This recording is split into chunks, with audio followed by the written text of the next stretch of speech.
Caitlin Clark struggles again but closes strong as Fever tops Sun in rematch of heated June contest. The last time these teams met, things got heated. The events of Tuesday night were considerably less volatile. But the outcome was the same as the Indiana Fever secured an 84-75 win over the Connecticut Sun. Clark continued to struggle against an aggressive Sun defense in her fourth game back from a 5-game absence due to a groin injury. She missed her first 5 field goals of the second half and didn't score in the half until a jumper midway late in the fourth quarter. She also missed her first 5 3-point attempts before hitting a late deep ball to extend Indiana's lead to 80-71. She finished 4 of 14 from the field and 1 of 7 from 3.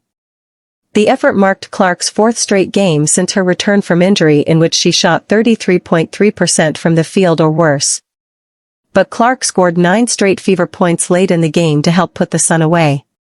And she contributed outside of the scoring column as she finished with 14 points, 7 rebounds, and a game-high 6 assists.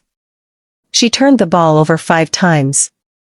She also sat on the bench in the final minute after grabbing her right thigh.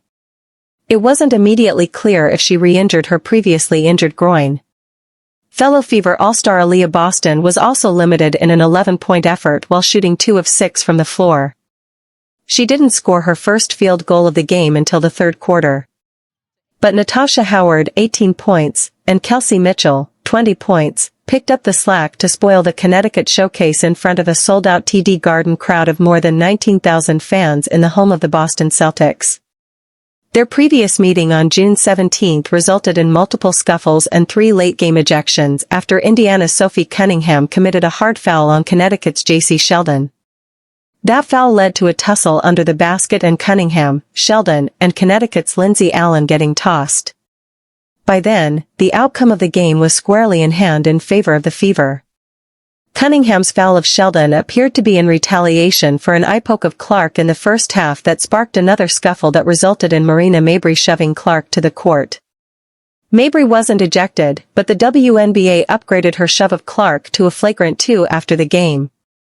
The game prompted criticism of the officials for letting the physical play get out of hand. There was no such drama Tuesday night. Though Clark did give officials an earful after they granted Connecticut a challenge of an out-of-bounds call. Clark continued to talk to officials as the review ensued.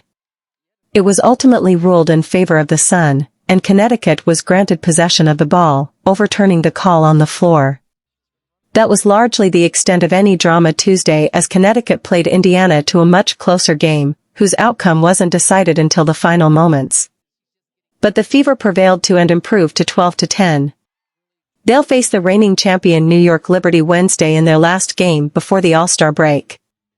The loss drops the league worst Sun to 3-19.